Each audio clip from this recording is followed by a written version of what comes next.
If there was a potential US-led recession, Desjardins Economics suggests that a Republican sweep may pull the Canadian GDP down by up to 2.4% over the next couple of years. So with Canada's economy... Welcome to The Flow, Real Estate and Money Show, a show focused on helping Canadians understand the different elements of real estate, mortgage, and finance. The goal of our show is to provide Canadians with the tools, information, and knowledge to have more success when it comes to their investing and real estate related decisions going forward. My name is Alex McFadyen, and I'm your host. I can't wait to get you into the flow.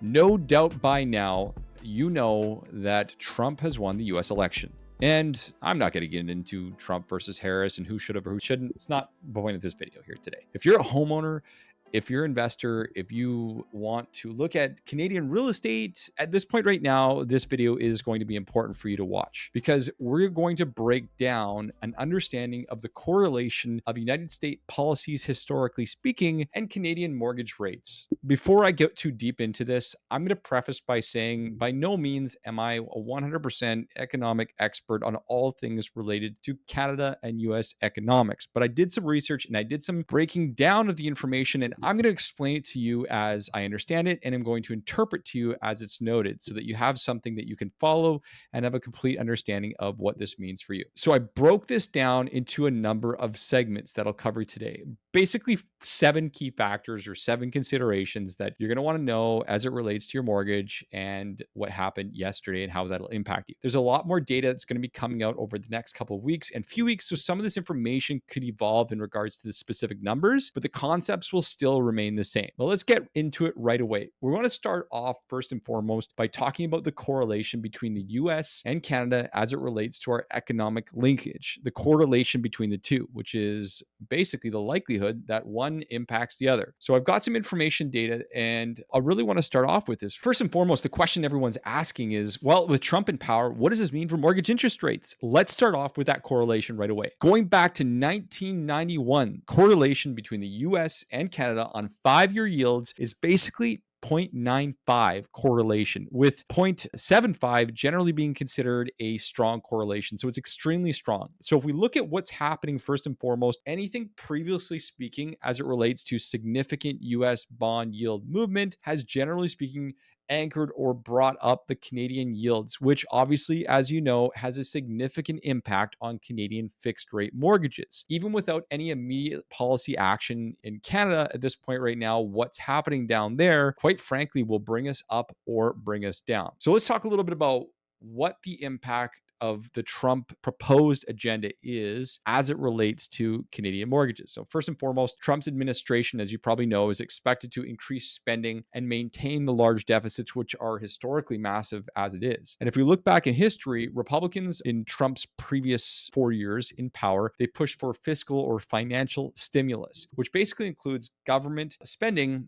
and tax cuts. So if we look at the data points there, essentially what we're looking at here is the US deficit right now is already at an absolutely insane, astounding $1.8 trillion. Like that is mind-numbing, $1.8 trillion and rising by the second. If you haven't looked up that US debt clock, search that up on Google, US debt clock, and you'll see that just going up and up and up and up and up. It's actually crazy to look at. Spending right now is expected to grow by another 10.1% in 2024, which pushes up obviously borrowing needs and bond stimulation. Okay. If we look at it from this perspective, the deficit driven spending is likely to put upwards pressure on the United States, obviously, the US Treasury in this case, which pushes up the US Treasury yields upwards. So this effect, based on the correlation, will basically push up Canadian yields because investors demand a similar return to Canadian bonds as US bonds. So basically, in short, this upwards pressure is going to push up the US Treasury, which in effect is going to push up the Canadian bond yields. And we've talked about this in the past, and we've had expert guests on the show in the past talking about the specific correlation between the Canadian 5-year bond yields, the 4-year swaps, and fixed rate mortgages. In English, essentially,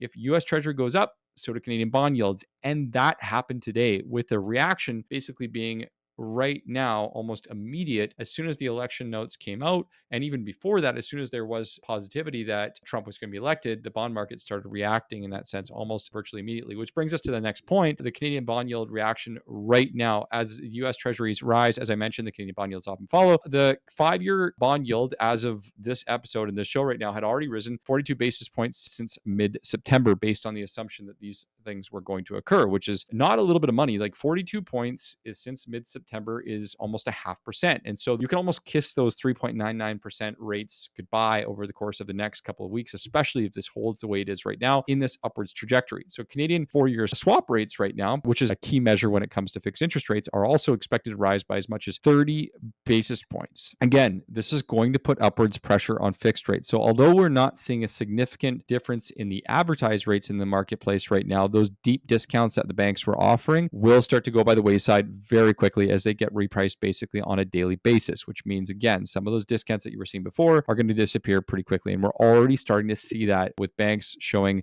0.1, 0.05, 0.15% increases in advertised rates, even as of today or the recording of this episode. Again, the US Treasury itself yield continued its trajectory up towards about 5%. Again, looking at these numbers right now, we have to note that this is like an instant reaction. We have US job numbers coming in pretty quickly right now, and a lot of these things could adjust with the US Fed decision. But for the sake of conversation, this is an upwards trajectory that is appearing to hold, and we'll see what happens. So what's the impact on you as a borrower? As we mentioned, like first and foremost, as fixed rates are partially impacted by bond yields, you're going to face potentially higher rates than what you saw before. And as a whole, and this is something we will talk about as the video goes on at this point right now, the trajectory itself can change and can evolve in 30 days. It might evolve differently.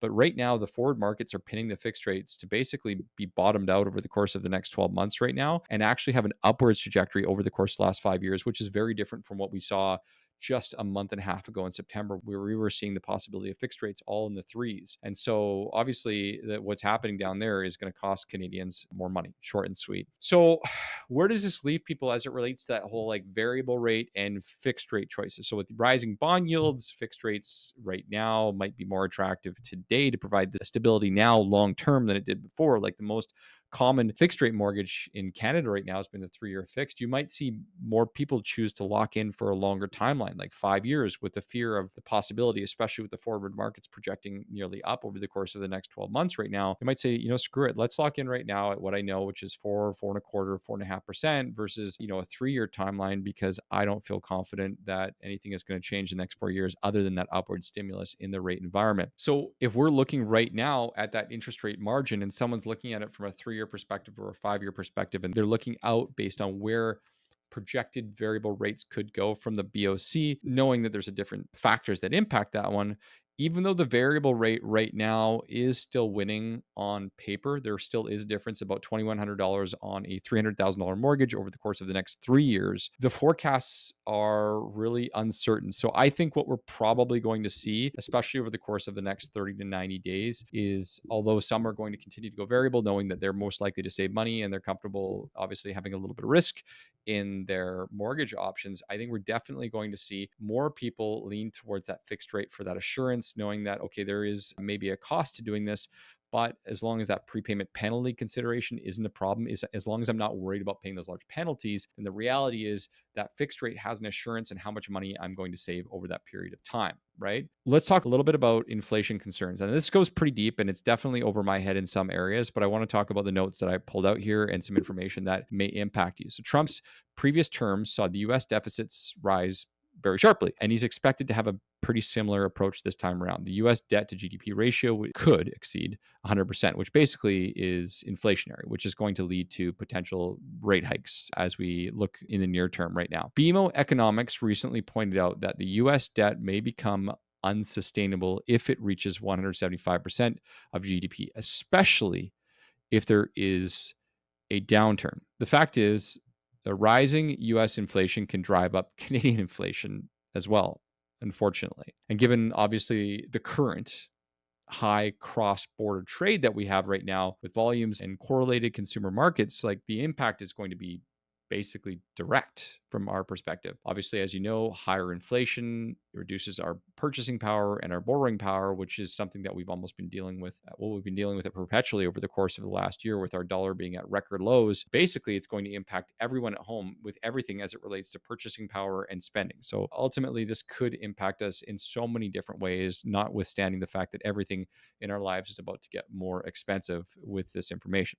As it relates to the impact on inflation and rates, the BOC typically cuts rates during economic slowdowns, as we know, and Canada is not in a great position right now, but the inflation could keep rates higher for longer or force potential rate hikes. Now, the chances of a rate hike happening in this cycle are very limited, and Canada is definitely still in the deep end as it relates to our economic situation right now. But the reality is what's happening down there could force our hand and make us hold rates higher so as not to completely separate the two economies. Obviously, there's a lot of data, a lot of information to say what's going to happen and how that's going to impact. And we've yet to hear anything yet. Well, it's only been a day or two, and we won't hear anything for the near term as far as how our government may react or how our bank may react to what's happening in the United States. But this is all possible given the information. Now, since 1991, as I mentioned, correlation between US inflation and Canadian inflation has been 0.82, which is significant. It's very significant. Significant enough that a US inflation uptick basically drives our inflation upwards, as I mentioned. Now, a couple notes on this. Trump's previous trade policies included protectionist tariffs on Canadian imports. So he was adding taxes on Canadian imports. Not good, right? And this hurts our economy, and it hurts our exporters through obviously higher costs, and ultimately, as you know, not good for businesses to see that sort of thing happen. Reduces the amount of business in our end. Now, the new tariffs could further obviously exacerbate that and hurt our economic growth as a country. So just so much to take away from all this information. Now, let's talk a little bit about the rising bond yields. Okay, so first and foremost, now this is something where I'm going to have somebody come on in the future, and we're going to talk about this in a video, get into the concept of bond vigilantes. So I've broken this down as best I can to explain it. So we have what we call bond vigilantes, and these are investors who are going to sell off bonds rapidly when they fear any type of fiscal irresponsibility, which basically causes bond yields to drop and yields to spike. Not good. Historical example that we would look at is in 2022 when the UK unveiled a fiscally irresponsible mini budget. The bond vigilantes pushed the UK's 5-year bond yield up 112 basis points at 1.12% in just a few days. So why this is important based on the research that I did is that if the US deficits balloon, if they go up under Trump without a clear plan to how they're going to get rid of all this debt, the US vigilantes could push yields up, okay, which basically impacts Canadian rates indirectly, which obviously brings our bond yields up at the same time, therefore making mortgages more expensive. So that's kind of how that works. I hope I broke that down as clear as possible for you. Now, there is something that they're calling the Canadian safe haven effect, which is basically where US bond yields rise dramatically. If they rise dramatically, Canada's AAA rating could attract international investors, which basically they're temporarily lowering our yields, which would help us obviously keep rates a little bit on the lower side. However, Canadian yields often realign with the US, reaffirming that correlation between the two. Not good. So basically, this whole safe haven possibility, it could be short-lived, and our ability to keep our yields low would be negatively impacted over the long term. So it would go right back up, but there is a possibility that could help us out in the short term. What does this really mean as it relates to the long-term effects and the possibility of a recession? Number one, if there's a potential US-led recession, okay, the recession trigger is rising deficits and inflation could lead to a slowdown in the US, which we could see happen. Desjardins economics suggests that a Republican sweep, which is what we're seeing right now under Trump, may pull the Canadian GDP down by up to 2.4% over the next couple of years. So with Canada's economy so connected to the US economy, a US-led recession could reduce the demand for Canadian exports and slow our economic growth down dramatically, which obviously is negatively impactful for the overall market. So our country has to provide more stimulus, right? In doing so, obviously it impacts job growth, job stability, and particularly could impact real estate demand. On the flip side to that is, let's talk about demand. If US enters a recession, Canadian consumers may become more cautious And obviously not having jobs is a good reason to be cautious in the marketplace, which is going to lower our demand and of course potentially cool off the housing market. Again, these are all conjectures and considerations, but things that we should look at nonetheless. Now, for example, after the US 2016 election, their policies slowed down the Canadian economic growth for a period of time, and it did see a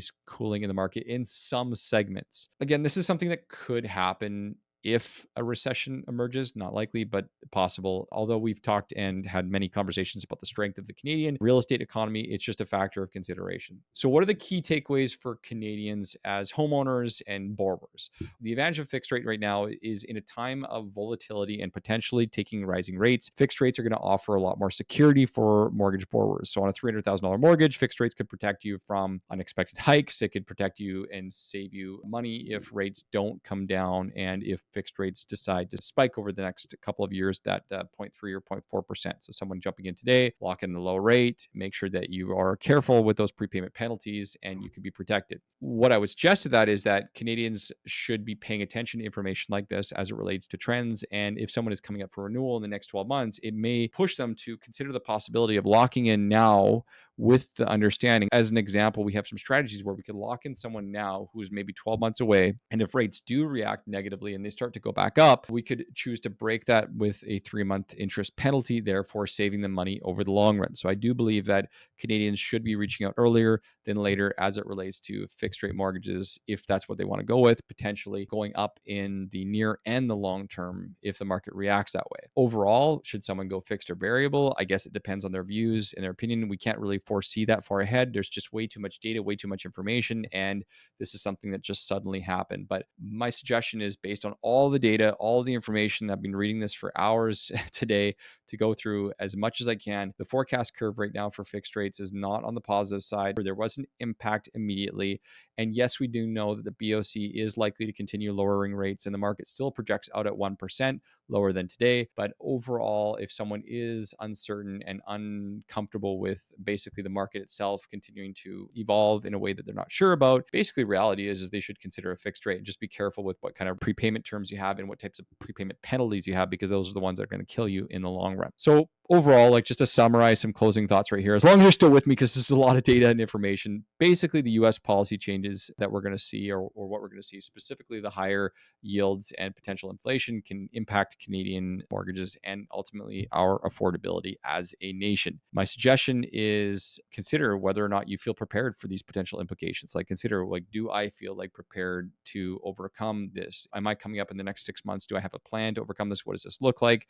And if they're concerned about the potential of rates going higher with this happening, I would recommend leave a comment below or send me a note. You can find me on Instagram at The Mortgage Pug or at Flow Mortgage Co. And we can talk a little bit more about how we're looking at these strategies over the midterm or the long term. I don't want this to seem like a scare tactic that we're for sure going to see rates go up 75 basis points. But ultimately, as it stands right now, there's a lot of uncertainty after today. And really, as a talking point to this video, it just tells you that there's these projections and forward markets can be right in so many ways, but things like this can completely change and impact what you can do or what will happen as it relates to the marketplace. If you found value in this video, I'd love it if you give me a like or a thumbs up. If you found value in this podcast or the audio, please leave me a great rating on iTunes or Spotify. If you disagree with anything I said, feel free to send me a note or leave a message. I'd love to hear some feedback. And if you feel like you're an absolute expert in the space and you're qualified to do so, send me a message. Happy to have you come on. Otherwise, we have a couple of great guests that'll be coming up in the next few weeks to talk about the impact of what just happened today on the real estate market. Thank you very much, guys, and we'll see you on the next one.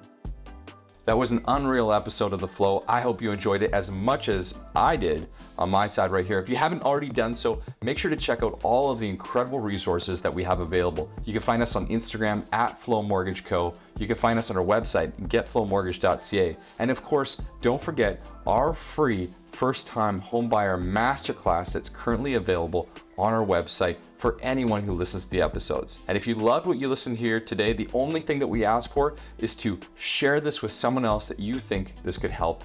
And hey, maybe leave us a great review online.